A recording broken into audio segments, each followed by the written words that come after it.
저녁 8시가 조금 넘은 시각, 김수진은 설거지를 마치고 거실로 나왔습니다. 평소라면 텔레비전 앞에서 뉴스를 보고 계실 아버지 김병수의 모습이 보이지 않았죠. 침실에 계신가 싶어 살짝 문틈으로 들여다보니 아버지는 옷장 앞에서 뭔가를 꺼내고 계셨습니다. 수지는 고개를 갸웃했어요. 아버지가 꺼내든 것은 평소에는 전혀 입지 않으시던 낡은 회색 점퍼와 색이 바랜 검정 바지였거든요. 어머니 박영숙이 살아계실 때 이런 옷은 언제 입으시려고 사놓으셨어요? 라며 농담 반, 진담 반으로 말씀하셨던 바로 그 옷들이었습니다. 더욱 이상한 건 아버지의 다음 행동이었어요. 김병수는 침실 한 구석에 둔 모자를 찾더니 눌렀었고 서랍에서 검은색 마스크까지 꺼내 착용했습니다. 거울 앞에서 자신의 모습을 한참 살피시더니 고개를 끄덕이셨죠. 마치 누군가에게 들키지 않으려고 철저히 변장하는 것처럼 보였습니다. 수지는 가슴이 두근거리기 시작했어요. 지난 한 달 동안 아버지의 이상한 변화들이 하나씩 떠올랐거든요. 예전에는 일주일에 한두 번 정도만 외출하시던 분이 요즘에는 거의 매일 집을 나서셨습니다. 그것도 항상 저녁 시간이나 늦은 오후에 말이죠. 아버지, 어디 가세요?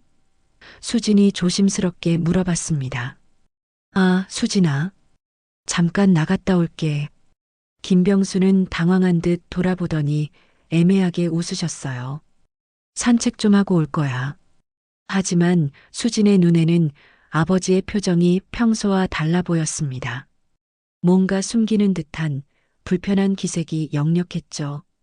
게다가 산책을 하러 가면서 왜 이렇게까지 변장을 해야 하는 건지 도무지 이해할 수 없었어요. 그럼 조심히 다녀오세요.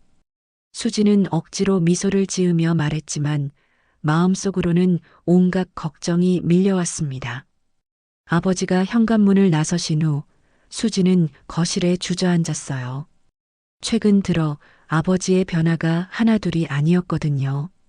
예전에는 밥상에 나온 반찬을 남김없이 드시던 분이 요즘에는 몇 숟가락 떠드시고는 배가 불러라며 자리에서 일어나세요. 체중도 눈에 띄게 줄어들었고 평소 유쾌하게 손자 손녀들과 농담을 주고받으시던 분이 요즘에는 말수도 현저히 줄어들었습니다. 수진의 머릿속에서는 최악의 시나리오들이 차례로 떠올랐어요.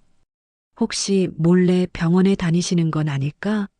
검사 결과가 좋지 않아서 우리한테 걱정 끼치고 싶지 않으셔서 숨기시는 건 아닐까?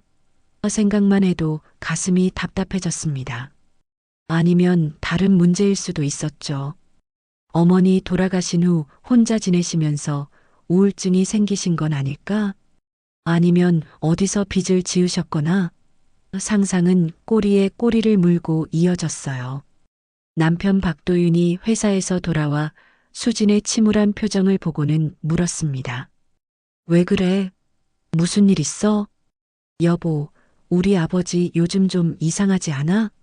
수진은 남편에게 자신이 목격한 아버지의 변화들을 차근차근 설명했습니다. 도윤은 고개를 끄덕이며 들었지만 아무래도 어머니 돌아가신 후 적응이 쉽지 않으실 거야. 시간이 해결해 줄 거라고 생각해라며 위로했어요. 하지만 수진의 불안은 쉽게 가라앉지 않았습니다. 그날 밤 아버지는 평소보다 1시간 늦게 돌아오셨어요. 현관에서 신발을 정리하시는 소리, 화장실에서 손을 씻으시는 소리가 들렸지만 평소와는 달리 피곤해 보이셨습니다. 수지는 아버지께 저녁 드셨어요? 라고 물어봤지만 응, 밖에서 좀 먹었어라는 짧은 대답만 돌아왔죠. 수지는 잠자리에 들면서도 계속 아버지 생각만 했습니다. 내일은 꼭 뒤를 따라가 봐야겠다고 다짐하면서 말이에요. 아버지가 도대체 어디서 무엇을 하고 계시는지, 왜 이렇게 변장까지 하면서 외출하시는지 알아내야겠다는 결심이 서서히 굳어졌습니다. 다음 날 오후 수지는 용기를 내어 아버지와 대화를 시도해 보기로 했습니다. 아버지가 거실에서 신문을 읽고 계실 때 다가가 앉았어요. 아버지, 요즘 많이 바쁘신가 보네요. 어제도 늦게 들어오시던데. 수지는 조심스럽게 말을 꺼냈습니다. 김병수는 신문에서 시선을 떼며 온화한 미소를 지었어요. 바쁘다고 할 것까지야. 그냥 집에만 있으면 답답해서 말이지. 그럼 저도 같이 나가면 안 돼요? 요즘 아버지랑 함께 보내는 시간이 부족한 것 같아서요. 수진이 제안했지만 아버지의 반응은 예상과 달랐습니다. 아이고, 수진아. 내가 뭐 그렇게 신경 쓸 일까지야. 할인이랑 준호도 돌봐야 하고 집안일도 많을 텐데.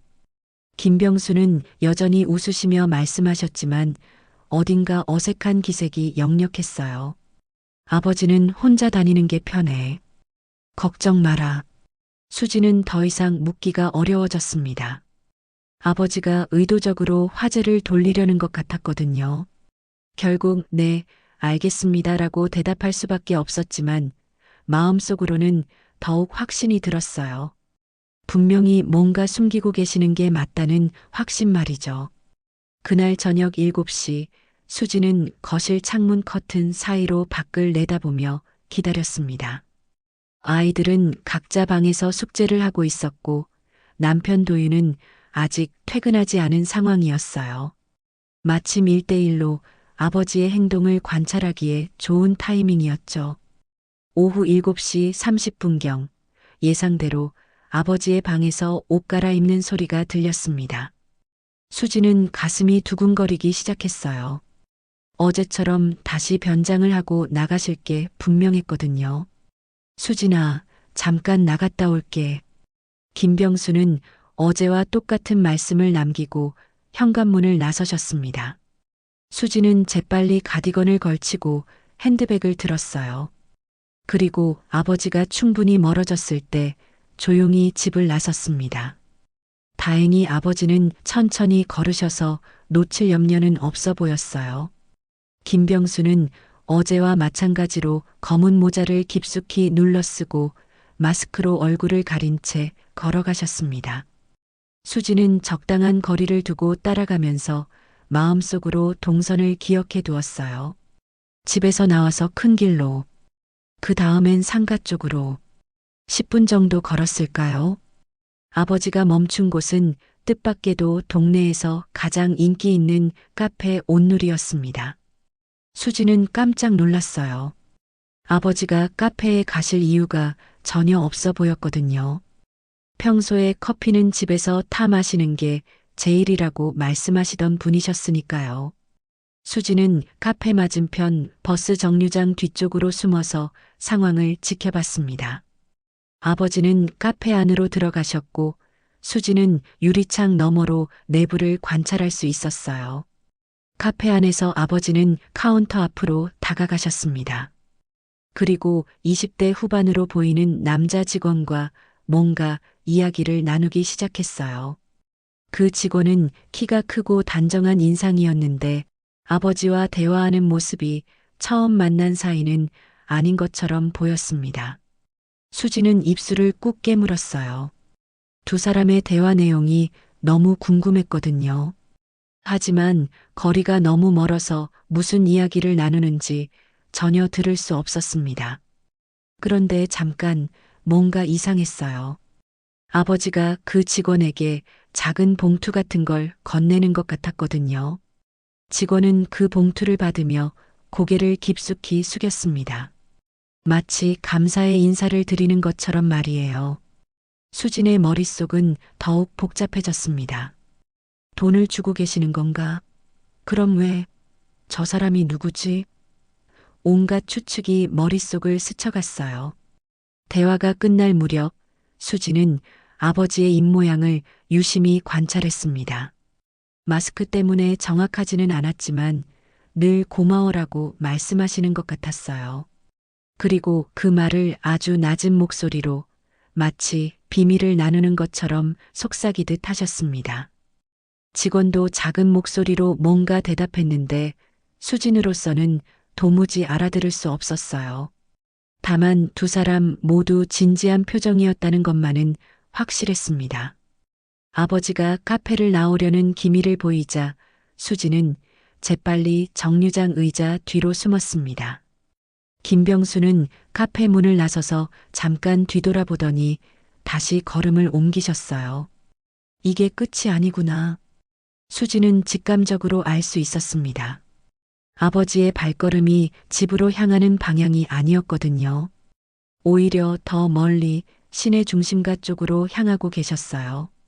수지는 다시 적당한 거리를 두고 따라가기 시작했습니다. 이번엔 좀 더 조심스럽게 들키지 않도록 더욱 신경 쓰면서 말이에요. 아버지의 다음 목적지가 어디인지, 그리고 왜 저 카페 직원에게 돈을 건네셨는지 모든 수수께끼의 해답을 찾아야겠다는 결심이 더욱 단단해졌습니다. 저녁 공기가 조금씩 선선해지기 시작하는 가운데 부녀의 은밀한 추적극은 계속 이어졌습니다. 카페를 나선 아버지의 발걸음이 점점 빨라졌습니다. 수지는 뒤처지지 않으려고 애쓰며 따라갔어요. 시내 중심가를 지나 좀 더 외곽 지역으로 향하고 계셨는데 이 방향으로는 주로 상가들과 작은 사무실들이 모여 있는 곳이었습니다. 15분 정도 더 걸었을까요? 김병수는 희망의 집이라는 간판이 걸린 건물 앞에서 멈춰 섰습니다. 수지는 그 간판을 보는 순간 가슴이 쿵 했어요. 희망의 집은 지역에서 운영하는 무료급식소였거든요. 어려운 이웃들에게 무료로 식사를 제공하는 곳이라는 건 알고 있었지만 아버지가 여기에 올 이유를 도무지 상상할 수 없었습니다. 설마 아버지가 여기서 식사를... 수진의 머릿속에 온갖 걱정이 스쳐갔어요. 혹시 경제적으로 어려워져서 무료급식소에서 식사를 하시는 건 아닐까 하는 생각이 들었거든요. 하지만 다음 순간 수진이 본 장면은 예상과 전혀 달랐습니다. 김병수는 무료급식소의 뒷문으로 들어가셨고 잠깐 후 완전히 다른 모습으로 나타나셨어요. 평소 입으시던 낡은 옷 위에 하얀 앞치마를 두르고 위생모까지 착용한 채였습니다.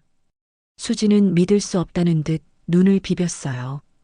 아버지가 급식소 안에서 자연스럽게 움직이시는 모습이 마치 이곳이 익숙한 직장처럼 보였거든요. 급식소 유리창 너머로 보이는 아버지의 모습은 정말 놀라웠습니다. 김병수는 커다란 스테인리스 통에서 설거지를 하고 계셨어요. 접시와 그릇들을 하나하나 정성스럽게 씻으시는 모습이 마치 수십 년째 이 일을 해온 베테랑처럼 능숙했습니다. 아버지가 언제부터... 수지는 중얼거리며 더욱 가까이 다가갔어요. 급식소 창가 쪽으로 이동해서 내부를 더 자세히 관찰할 수 있었습니다. 설거지를 마친 김병수는 이번엔 배식대로 이동했습니다. 큰 국자를 들고 방문하는 분들에게 따뜻한 국을 떠서 드리고 계셨어요. 그런데 단순히 음식만 나누어 주시는 게 아니었습니다. 어르신, 오늘은 좀 어떠세요? 지난번에 말씀하신 허리는 좀 나아지셨나요? 김병수는 한 노인분께 국을 건네드리며 다정하게 물어보셨습니다. 그 노인분은 환하게 웃으며 대답했어요. 아이고, 선생님 덕분에 많이 좋아졌습니다. 그 파스 정말 효과가 좋더라고요. 수지는 가슴이 뭉클해지기 시작했습니다. 아버지가 단순히 봉사만 하시는 게 아니라 이곳에 오시는 분들 한 분 한 분의 상황을 다 기억하고 계시다니요. 다음으로 온 중년 남성에게도 김병수는 따뜻한 말을 건넸습니다. 형님, 요즘 일자리 찾으시는 거 어떻게 되고 있어요? 제가 아는 곳에서 단기 아르바이트 구한다고 하던데 필요하시면 연결해 드릴까요? 그 남성은 고개를 푹 숙이며 선생님, 정말 고맙습니다. 이런 관심까지 가져주시고 라며 감격해 했어요. 수지는 눈가에 촉촉한 것이 맺히는 걸 느꼈습니다. 아버지가 이렇게까지 세심하게 다른 분들을 챙기고 계신 줄은 꿈에도 몰랐거든요. 그때 40대 후반으로 보이는 여성이 김병수에게 다가왔습니다. 앞치마를 두른 걸 보니 이곳 직원인 것 같았어요. 김 선생님, 오늘도 오셨어요? 정말 고생 많으시네요. 그 여성은 정말 반갑다는 듯이 인사를 건넸습니다. 아니에요, 정 팀장님. 제가 할 일이 없어서 오는 건데 뭘. 김병수는 겸손하게 대답하셨어요. 오늘은 몇 분이나 오셨나요? 평소보다 조금 많아요. 55분 정도 되시는 것 같습니다. 김 선생님이 오셔서 정말 든든해요. 혼자서는 감당하기 어려웠을 텐데. 정은숙 팀장의 말에 수지는 더욱 놀랐습니다. 아버지가 여기서 얼마나 중요한 역할을 하고 계신지 알 수 있었거든요. 김병수는 다시 배식대로 돌아가서 계속 일하셨어요. 한 젊은 여성이 아이 둘을 데리고 왔을 때는 아이들에게 특별히 관심을 기울이셨습니다. 우리 공주님들, 오늘도 왔구나. 학교는 재미있었어? 김병수는 허리를 굽혀 아이들의 눈높이에 맞춰 대화하셨어요. 할아버지, 저 오늘 받아쓰기 100점 받았어요. 한 아이가 자랑스럽게 말했습니다. 어머, 정말? 우리 똑똑한 공주님이네. 할아버지가 상 줘야겠다. 김병수는 진심으로 기뻐하시며 아이를 칭찬해 주셨어요. 수지는 이 모든 광경을 보며 복잡한 감정에 휩싸였습니다. 안도감과 동시에 혼란스러운 마음이 들었어요. 아버지가 아픈 것도, 빚을 진 것도, 우울증에 걸린 것도 아니었다니요. 오히려 이렇게 의미 있는 일을 하고 계셨던 겁니다. 하지만 동시에 의문도 생겼어요. 왜 이런 좋은 일을 하시면서도 우리한테는 숨기셨을까? 왜 변장까지 하시면서 비밀스럽게 행동하셨을까? 시간이 지나면서 급식소에 오는 사람들의 수는 점점 줄어들었습니다. 김병수는 마지막 정리 작업까지 마치신 후에야 앞치마를 벗으셨어요. 정은숙 팀장과 작별 인사를 나누고 다시 원래 옷으로 갈아입으시더니 급식소를 나서셨습니다. 수지는 아버지가 나오실 때까지 숨어서 기다리고 있었어요. 이제 집으로 돌아가실 것 같았지만 김병수의 발걸음은 또다시 다른 방향을 향했습니다. 수지는 가슴이 다시 두근거리기 시작했어요. 아직 끝이 아니구나 싶었거든요. 무료급식소를 나선 아버지의 발걸음이 또다시 어디론가 향했습니다.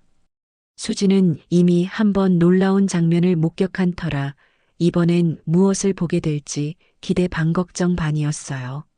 시계를 보니 벌써 9시가 넘어가고 있었습니다.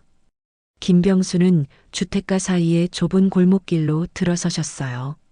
가로등 불빛이 드문드문 비치는 길을 따라 10분 정도 더 걸어가니 늘 푸른 요양원이라는 간판이 보였습니다. 생각보다 규모가 작은 개인 요양원이었는데 건물 전체에서 따뜻한 불빛이 새어나오고 있었어요. 수지는 요양원 담장 너머로 숨어서 아버지의 행동을 지켜봤습니다. 김병수는 요양원 정문으로 들어가시더니 현관에서 누군가와 인사를 나누셨어요. 김 선생님, 이번 주도 오셨네요. 정말 고맙습니다. 50대 초반으로 보이는 남성이 반갑게 맞아주었어요. 차림새로 보아 원장인 것 같았습니다. 이 원장님, 안녕하세요. 오늘은 어르신들 상태가 어떠신가요? 김병수의 목소리에는 진심 어린 걱정이 담겨 있었습니다. 다들 선생님 오시기를 기다리고 계셨어요. 특히 마림 할머니께서는 오늘 아침부터 몇 번이나 문을 보셨거든요. 이창호 원장이 웃으며 대답했어요. 수지는 마림 할머니라는 이름을 듣는 순간 가슴이 두근거렸습니다. 아버지가 특별히 어떤 분을 찾아뵙는다는 뜻인 것 같았거든요. 김병수는 원장과 함께 요양원 안으로 들어가셨어요. 수지는 담장을 따라 이동하면서 창문으로 내부를 들여다볼 수 있는 자리를 찾았습니다. 다행히 1층 거실 창문이 커튼이 완전히 처지지 않아서 안을 볼 수 있었어요. 요양원 거실에는 여러 어르신들이 앉아 계셨는데 아버지가 들어오시자 모두들 반갑게 손을 흔들어 주셨습니다. 김병수는 한 분 한 분께 정중하게 인사를 드리며 안부를 물어보셨어요. 할아버지, 오늘은 어떠세요? 무릎이 아프시다고 하셨는데 좀 나아지셨나요? 할머니, 식사는 잘하고 계세요? 입맛이 없으시다고 들었는데. 아버지의 세심한 관심에 어르신들은 하나같이 환한 웃음을 지으셨습니다. 마치 오랫동안 기다렸던 가족이 찾아온 것처럼 기뻐하시는 모습이었어요. 그런데 아버지의 시선이 특별히 한 분에게 머물러 있는 걸 수진이 알 수 있었습니다. 거실 한쪽 소파에 앉아 계신 80대 후반으로 보이는 할머니였어요. 다른 어르신들과 달리 조용히 창밖을 바라보고 계셨는데 아버지가 다가가시자 천천히 고개를 돌리셨습니다. 수지는 그 할머니의 얼굴을 보는 순간 깜짝 놀랐어요. 멀리서 봐도 뭔가 익숙한 느낌이 드는 얼굴이었거든요. 좀 더 가까이 가서 보고 싶어 수지는 담장을 따라 조심스럽게 이동했습니다. 창문에 더 가까워진 수지는 그 할머니의 얼굴을 제대로 볼 수 있었어요. 순간 가슴이 철렁했습니다. 그 할머니는 돌아가신 어머니 박영숙과 놀라울 정도로 닮아 있었거든요. 얼굴형, 눈매, 심지어 미소 짓는 방식까지 어머니를 떠올리게 하는 모습이었어요. 물론 나이 차이가 있고 완전히 똑같지는 않았지만 전체적인 인상이 너무나 비슷해서 수지는 한동안 말을 잃었습니다. 마림 할머니, 안녕하세요. 오늘은 기분이 어떠세요? 김병수는 그 할머니 앞에 자연스럽게 앉으며 말을 걸었어요. 윤마림 할머니는 김병수를 보더니 천천히 미소를 지었습니다. 하지만 뭔가 초점이 맞지 않는 눈빛이었어요. 아마도 치매를 앓고 계시는 것 같았습니다. 당신은 마림 할머니가 중얼거리셨는데 그 목소리마저 어머니와 비슷해서 수지는 울컥했어요. 김병수는 할머니의 손을 조심스럽게 잡으며 말씀드렸습니다. 할머니, 저예요. 매주 찾아뵙는 사람이에요. 오늘도 할머니 보러 왔습니다.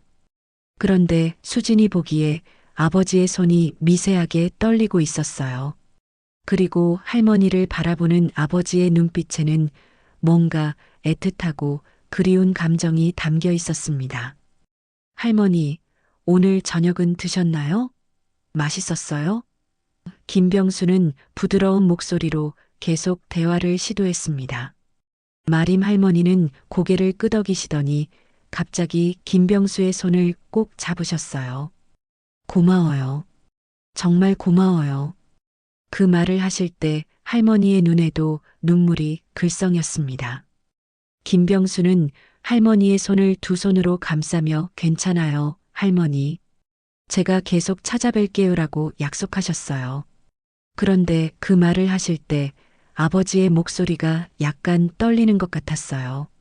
수지는 이 모든 장면을 보며 가슴이 뭉클해졌습니다. 아버지가 왜 이 할머니를 특별히 찾아뵙는지 어느 정도 짐작할 수 있었거든요. 돌아가신 어머니를 그리워하시는 마음이 이 할머니를 통해 위로받고 계시는 게 아닐까 싶었어요. 김병수는 1시간 정도 마림 할머니와 함께 시간을 보내셨습니다. 가끔 할머니가 옛날 이야기를 하시면 진지하게 들어드렸고 할머니가 졸음을 보이시면 등을 토닥여 드리기도 했어요. 다른 어르신들과도 일일이 대화를 나누시고 간단한 간식을 나누어 드리기도 하셨습니다. 정말 가족을 돌보듯 자연스럽고 정성스러운 모습이었어요. 요양원을 나서실 때 이창호 원장이 다음 주에도 오시죠? 라고 물어보니 김병수는 네, 꼭 오겠습니다라고 대답하셨어요. 수지는 아버지가 요양원 문을 나서시는 걸 보며 눈시울이 뜨거워지는 걸 느꼈습니다. 이제야 아버지의 마음을 조금이나마 이해할 수 있을 것 같았어요. 요양원을 나선 김병수의 발걸음은 이번에도 멈추지 않았습니다. 수지는 이미 두 곳에서 아버지의 뜻밖의 모습을 목격했지만 아직 더 갈 곳이 있다는 사실에 놀라움을 감출 수 없었어요. 시계를 보니 벌써 10시가 넘어가고 있었는데도 아버지의 걸음은 여전히 힘이 있어 보였습니다. 이번에는 주택가와 상가가 섞인 지역으로 향했어요. 15분 정도 걸어가니 아담한 3층 건물이 나타났는데 입구에 하늘보육원이라는 따뜻한 느낌의 간판이 걸려 있었습니다. 건물 이곳저곳에서 새어나오는 불빛을 보니 아직 잠들지 않은 아이들이 있는 것 같았어요. 수지는 보육원 건너편 가로수 뒤로 숨어서 상황을 지켜봤습니다. 김병수는 보육원 현관벨을 누르셨고 잠깐 후 문이 열렸어요. 김병수 할아버지. 문을 연 것은 40대 중반으로 보이는 여성이었는데 아버지를 보자마자 환한 웃음을 지었습니다. 최 원장님, 안녕하세요. 늦은 시간에 찾아와서 죄송합니다.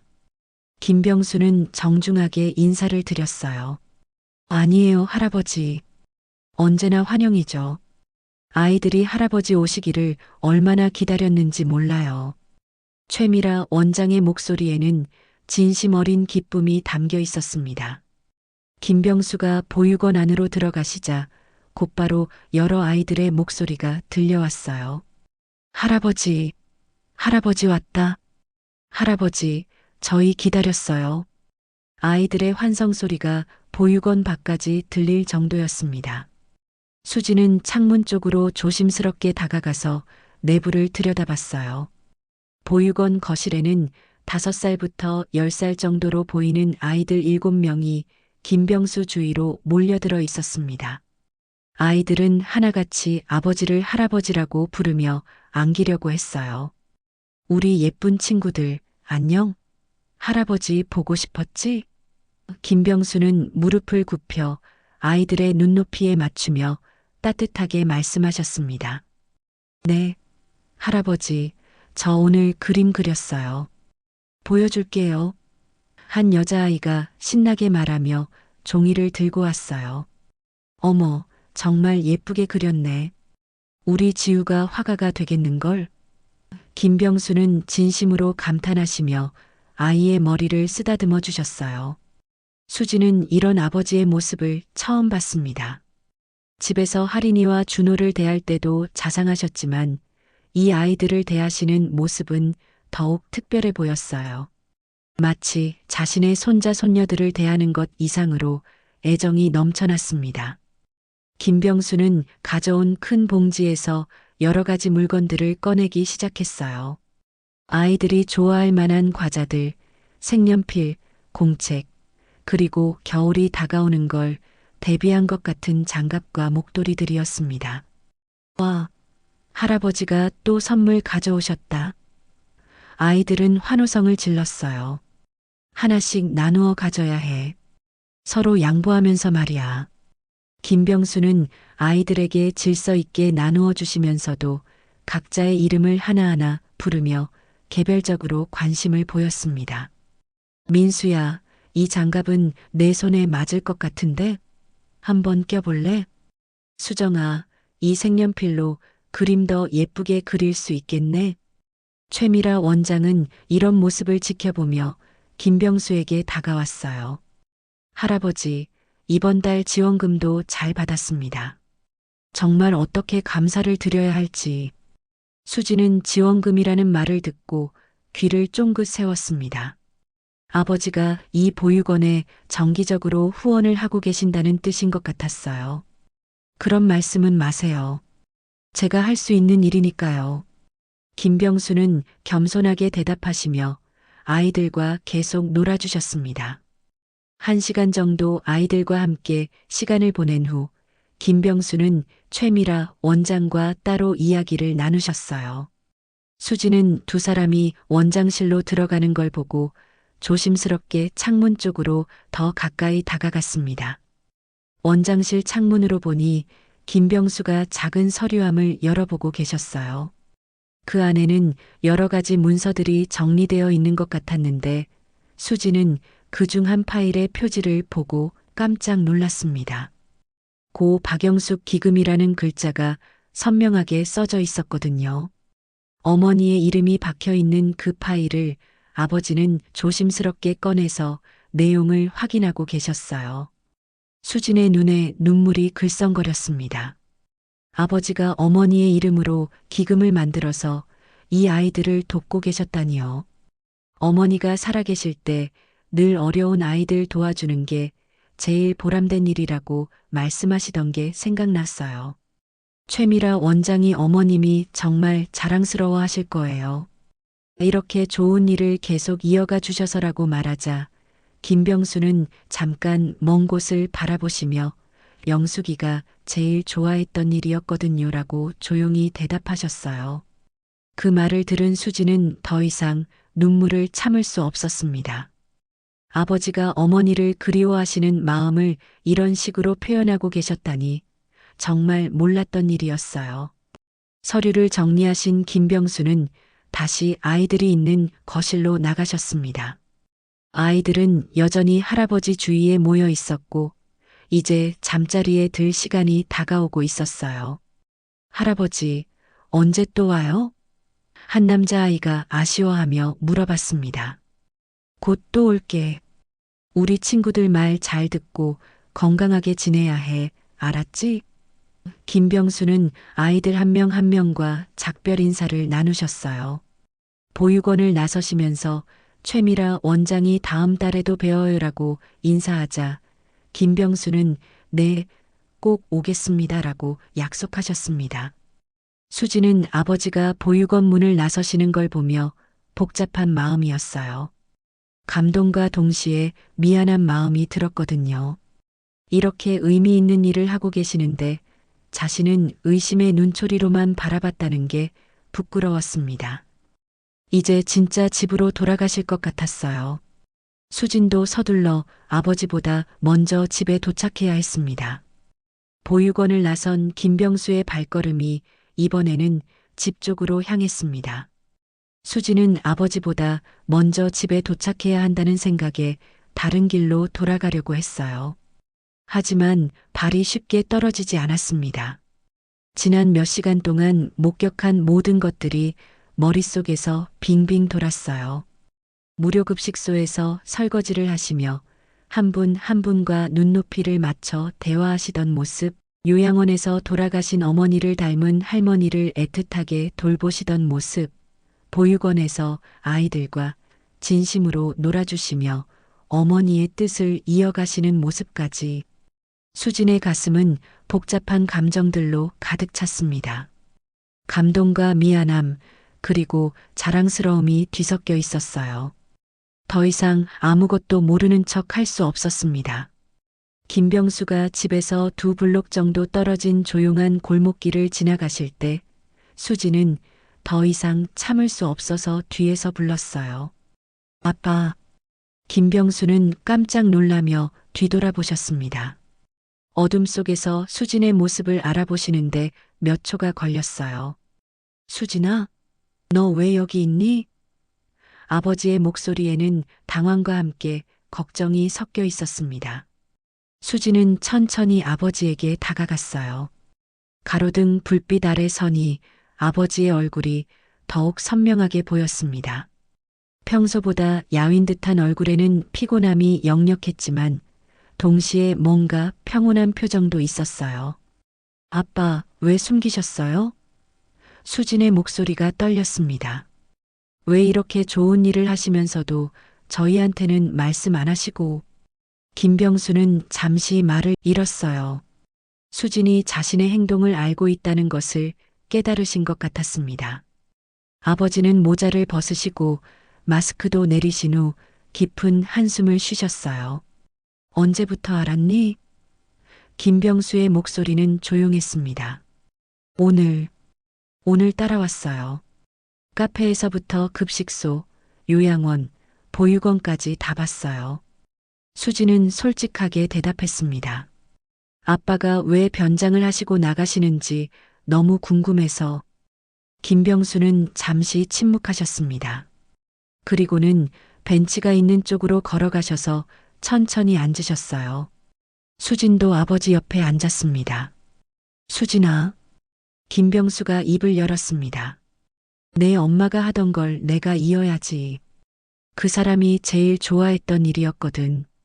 수진은 아버지의 말을 들으며 눈시울이 뜨거워지는 걸 느꼈어요. 엄마 살아계실 때도 그런 일들을 하셨던 거예요? 수진이 물어봤습니다. 응. 내 엄마는 정말 남을 돕는 일에 누구보다 열성적이었어. 급식소에서도 봉사하고 요양원에도 자주 다니고 보육원 아이들한테는 엄마 같은 존재였지. 김병수의 목소리에는 그리움이 가득했습니다. 그럼 왜 저희한테는 숨기셨어요? 이렇게 좋은 일인데. 김병수는 잠시 망설이시다가 대답하셨어요. 너한텐 부담 주기 싫었어. 내가 아버지 때문에 이런저런 일로 신경 쓰게 하고 싶지 않았거든. 그리고요? 사실 조금 부끄럽기도 했어. 나이 든 사람이 이런 일 한다고 동네 사람들이 뭐라고 할까 봐서. 김병수는 쓴웃음을 지으셨어요. 변장을 한 건도 그런 이유야. 괜히 아는 사람들 만나면 어색하잖니. 수지는 아버지의 말을 들으며 코끝이 찡해졌어요. 이렇게 훌륭한 일을 하시면서도 남들의 시선을 의식하셨다니. 그리고 자식들에게 부담 주기 싫어서 혼자 모든 걸 감당하셨다니. 아빠, 제가 미안해요. 수진의 목소리가 떨리기 시작했습니다. 저는 아빠가 아프신 건 아닌지, 무슨 문제가 생긴 건 아닌지 온갖 걱정만 했어요. 이렇게 의미 있는 일을 하고 계신 줄도 모르고. 김병수는 딸의 손을 잡으며 말씀하셨어요. 내가 걱정하는 마음은 아버지가 다 알아. 고마워. 요양원에 계신 할머니. 엄마랑 정말 닮으셨더라고요. 수진이 조심스럽게 말했습니다. 김병수의 눈에 순간 눈물이 글썽거렸어요. 응. 처음 봤을 때 깜짝 놀랐어. 내 엄마 젊었을 때 모습 그대로더라고. 그래서 더 자주 찾아뵙게 됐는지도 몰라. 엄마 그리우시죠? 수진의 목소리도 울음 섞인 목소리가 되었습니다. 그럼 하루도 안 그리운 날이 없어. 그런데 이렇게 내 엄마가 하던 일들을 하다 보면 그 사람이 옆에서 웃고 있는 것 같기도 해. 김병수의 목소리가 잠겨왔어요. 수지는 더 이상 참을 수 없었습니다. 눈물이 주르륵 흘러내리기 시작했어요. 아빠, 너무 자랑스러워요. 정말 자랑스러워요. 수지는 울먹이며 말했습니다. 엄마도 분명히 기뻐하실 거예요. 아빠가 이렇게 엄마의 뜻을 이어가시는 걸 보시면 정말 행복해 하실 거라고요.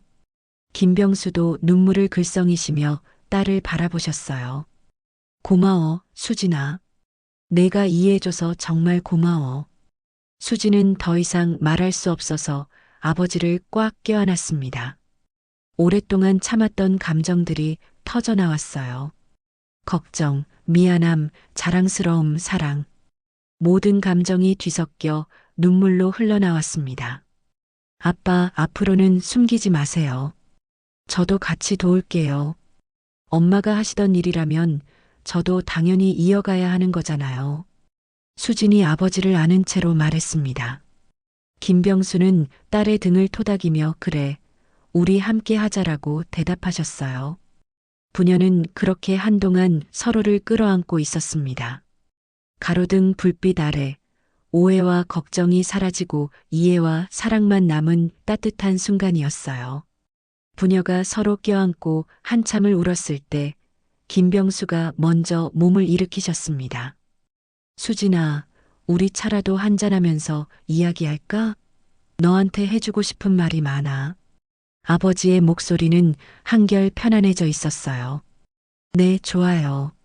수진도 눈물을 닦으며 일어났습니다. 두 사람은 자연스럽게 아버지가 맨 처음 들렀던 카페 온누리 쪽으로 걸어갔어요. 다행히 아직 문을 닫지 않은 상태였습니다. 카페 문을 열고 들어가니 아까 봤던 그 젊은 직원이 카운터에서 정리를 하고 있었어요. 그 직원은 김병수를 보자마자 환하게 웃으며 인사했습니다. 아버님, 또 오셨네요. 오늘은 따님과 함께 오셨군요. 최민호는 수진을 보며 정중하게 인사했어요. 수진은 깜짝 놀랐습니다. 자신이 아버지의 딸이라는 걸 어떻게 알았을까요? 아, 수진아. 이 친구가 민호야. 민호야, 내가 늘 얘기하던 효녀딸이야. 김병수가 소개해 주셨어요. 안녕하세요. 김수진입니다. 수진이 인사를 건네자 최민호도 밝게 웃었어요. 아버님이 평소에 따님 자랑을 정말 많이 하셨거든요. 한번 뵙고 싶었는데 이렇게 함께 오시다니 반갑습니다. 세 사람은 카페 안쪽 조용한 자리에 앉았습니다. 최민호가 따뜻한 차를 가져다 주며 말했어요. 아버님, 요즘 기력이 없어 보이셔서 걱정했어요. 봉사하시는 것도 좋지만 건강을 먼저 챙기셔야죠. 수지는 이 젊은 직원이 아버지를 진심으로 걱정하고 있다는 걸 느낄 수 있었어요. 아버지가 평소에 어떤 분인지 알 수 있는 대목이었습니다. 고마워, 민호야. 이 친구는 정말 착한 애야. 김병수는 최민호를 바라보며 흐뭇하게 웃으셨어요. 최민호는 부끄러워하며 아버님이 저를 너무 과대평가하세요라고 말했습니다. 수진이 궁금한 걸 물어봤어요. 아버지가 여기서 뭘 도와주시는 거예요? 최민호가 대답했습니다. 아버님이 저희 카페에서 일하는 아르바이트생들 장학금을 지원해 주세요. 저도 그 도움을 받고 있고요. 대학교 등록금이 부담스러웠는데 아버님 덕분에 공부를 계속할 수 있었어요. 아버지가. 수지는 또 한 번 놀랐습니다. 아버지의 선행이 이렇게까지 다양했다니요.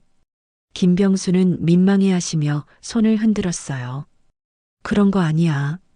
그냥 조금 도와주는 것뿐이야. 조금이 아니에요, 아버님. 최민호의 목소리에는 진심 어린 감사가 담겨 있었어요. 아버님 덕분에 제가 꿈을 포기하지 않을 수 있었거든요. 수지는 차를 한 모금 마시며 아버지를 바라봤습니다. 아빠, 언제부터 이런 일들을 시작하신 거예요? 김병수는 잠시 생각에 잠기신 듯 하다가 천천히 입을 열었습니다. 내 엄마가 죽기 전에 나한테 한 말이 있어. 아버지의 목소리가 조금 떨렸어요. 병원에서 마지막에 내 손을 잡고 그러더라고. 여보, 저 떠난 후에도 남은 사람들 도우면서 살아요. 그게 우리가 이 세상에 온 이유잖아요. 수진의 눈에 다시 눈물이 맺혔습니다. 어머니다운 말씀이었어요.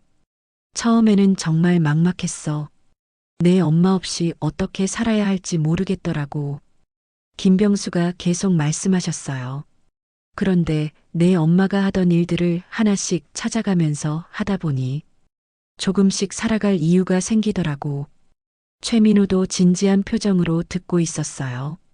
급식소에서 어르신들이 고맙다고 할 때, 요양원에서 할머니가 웃으실 때, 보육원 아이들이 할아버지라고 부를 때, 김병수의 목소리에 따뜻함이 스며들었어요. 그럴 때마다 내 엄마가 옆에서 잘했어라고 말해주는 것 같았어. 수지는 아버지의 손을 잡았습니다. 아빠, 나이 들면서 쓸모없는 사람이 된 것 같았는데 이런 일들을 하면서 아직 내가 누군가에게 도움이 될 수 있다는 걸 알게 됐어. 김병수가 수진의 손을 꼭 잡으며 말씀하셨어요. 최민호가 조심스럽게 말했습니다. 아버님이 저희한테 얼마나 큰 힘이 되시는지 모르세요. 저만 해도 아버님 없었으면 대학 포기했을 거예요. 수진이 눈물을 닦으며 말했어요. 아빠, 이제 제가 함께 할게요. 엄마의 뜻이기도 하고 저도 그런 삶을 살고 싶어요. 김병수는 딸을 바라보며 미소를 지었습니다. 정말? 네. 도윤이랑도 상의해 볼게요. 아이들한테도 이런 좋은 일을 가르쳐 주고 싶어요. 할머니가 어떤 분이셨는지, 할아버지가 어떤 일을 하고 계시는지 알려주고 싶고요. 최민호가 박수를 쳤어요. 정말 좋은 생각이에요. 가족이 함께 하시면 더 큰 힘이 될 거예요. 김병수는 깊은 숨을 쉬며 말씀하셨어요. 사실 혼자 하기엔 벅찰 때가 많았어. 나이도 있고 체력도 예전 같지 않고. 그런데 수진이가 함께 해준다니 정말 고맙다. 아빠 혼자 너무 무리하지 마세요. 앞으로는 저희가 나누어서 할 수 있잖아요. 수진이 환하게 웃었어요. 세 사람은 그렇게 한참 더 이야기를 나눴습니다. 어머니의 추억, 봉사활동에서 겪었던 보람 있는 일들, 그리고 앞으로의 계획들까지. 카페를 나서면서 최민호가 말했어요. 다음에는 저도 함께 봉사할 수 있는 기회가 있으면 좋겠어요. 그래, 민호야. 내가 시간 될 때 함께 하자. 김병수가 따뜻하게 대답하셨어요. 집으로 돌아가는 길, 아버지와 딸은 나란히 걸었습니다. 더 이상 숨길 것도 걱정할 것도 없는 편안한 밤이었어요. 한 달이 흘렀습니다. 토요일 오후 2시, 김병수는 거울 앞에 서서 단정하게 옷을 차려입고 계셨어요. 하지만 예전과는 완전히 다른 모습이었습니다. 검은 모자도 마스크도 없었어요. 대신 깔끔하게 빗어넘긴 머리와 환한 미소가 있었습니다. 아빠, 준비 다 하셨어요? 수진이 거실에서 불렀습니다. 응, 다 됐어. 김병수는 기분 좋은 목소리로 대답하시며 방에서 나오셨어요. 거실에는 수진 가족 모두가 모여 있었습니다. 남편 박도윤은 작업복 같은 편한 옷을 입고 있었고 10살 할인이와 8살 준호도 각각 작은 알치마를 메고 있었어요. 할아버지, 저희 오늘 진짜 봉사하는 거 맞죠? 준호가 들뜬 목소리로 물어봤습니다. 그럼 우리 준호가 오늘부터 진짜 봉사자야. 김병수는 손자의 머리를 쓰다듬으며 웃으셨어요. 저도 할머니처럼 어려운 사람들 도와드릴 거예요. 할인이도 자랑스럽게 말했습니다. 박도윤이 말했어요. 장인어른, 이렇게 좋은 일에 저희까지 함께 할 수 있게 해주셔서 감사합니다. 무슨 말을 그렇게 하나. 가족인데. 김병수는 사위의 어깨를 토닥이며 대답하셨어요. 5명의 가족은 함께 집을 나섰습니다. 첫 번째 목적지는 희망의 집 무료급식소였어요. 김병수는 더 이상 변장하지 않으셨습니다. 당당한 걸음으로 가족들과 나란히 걸어가셨어요. 급식소에 도착하자 정은숙 팀장이 환하게 웃으며 맞아주었습니다. 김 선생님, 오늘은 온 가족이 다 오셨네요. 정말 반갑습니다. 정은숙은 진심으로 기뻐하는 모습이었어요. 안녕하세요. 저는 김수진이에요. 아버지가 늘 팀장님 이야기를 해주셔서 한번 뵙고 싶었어요. 수진이 정중하게 인사를 드렸습니다. 어머, 효녀 딸분이시군요. 아버님이 딸 자랑을 얼마나 많이 하셨는지 몰라요. 정은숙이 수진의 손을 잡으며 반가워했어요. 할인이와 준호는 처음 보는 급식소 풍경에 신기해하며 두리번거렸습니다. 박도윤은 저희가 어떤 일을 도와드리면 될까요? 라고 적극적으로 물어봤어요. 김 선생님, 오늘은 정말 든든하겠어요. 가족봉사팀이라니. 정은숙이 환하게 웃었습니다. 김병수는 평소처럼 자연스럽게 앞치마를 메고 설거지 자리로 향했어요. 수지는 배식대로 가서 국자를 들었고 박도윤은 테이블 정리를 맡았습니다. 할인이와 준호는 어른들을 도와 물컵을 나누어 주는 일을 했어요. 할머니, 물 드세요. 할인이가 한 어르신께 물컵을 건네드리며 공손하게 인사했습니다. 그 어르신은 어머, 우리 공주님이 물도 가져다 주네.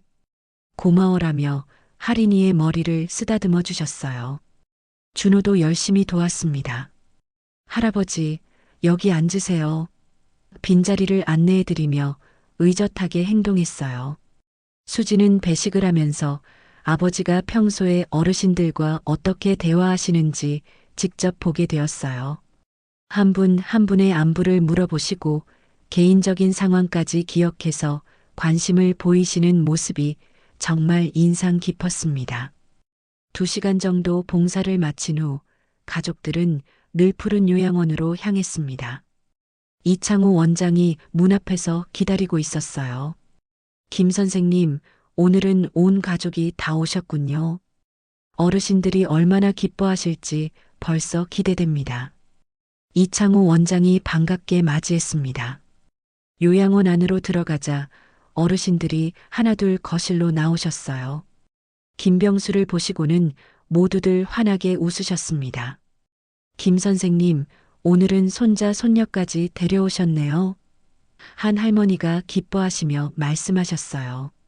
할인이와 준호는 처음에는 조금 어색해했지만 금세 어르신들과 친해졌습니다. 준호는 한 할아버지와 함께 장기를 두었고 할인이는 할머니들께 자신이 그린 그림을 보여드렸어요. 김병수는 평소처럼 윤마림 할머니께 다가갔습니다. 수진도 함께 따라가서 할머니를 배웠어요.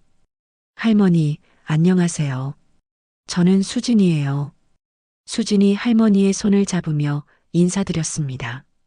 마림 할머니는 수진을 바라보시더니 천천히 미소를 지으셨어요.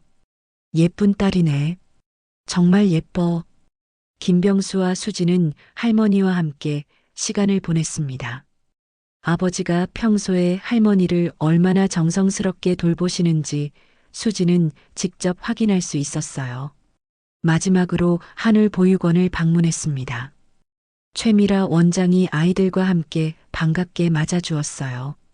할아버지, 할아버지 왔다. 보육원 아이들은 김병수를 보자마자 달려와 안겼습니다.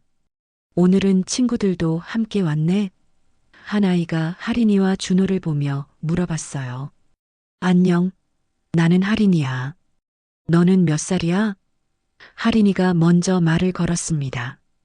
금세 아이들끼리 친해져서 함께 놀기 시작했어요.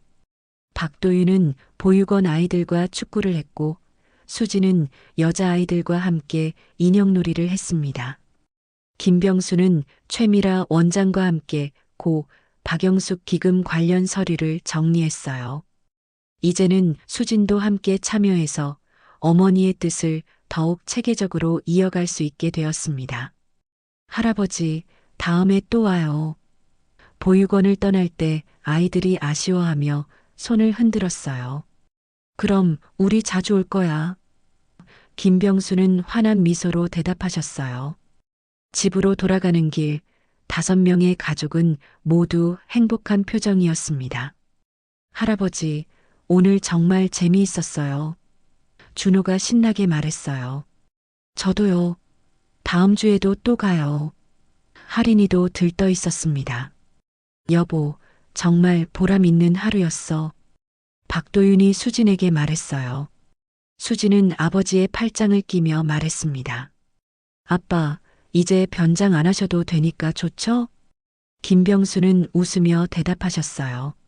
그래, 이제는 당당하게 할 수 있어서 좋아. 무엇보다 가족과 함께 할 수 있어서 제일 좋고. 집에 도착해서 거실벽에 걸린 박영숙의 사진을 바라봤을 때 그 환한 미소가 오늘 하루 봉사하며 웃었던 가족들의 모습과 겹쳐 보였습니다. 마치 어머니가 잘했어라고 말해주시는 것 같았어요. 변장이 필요 없는 삶, 가족과 함께하는 나눔의 삶이 이제 시작되었습니다.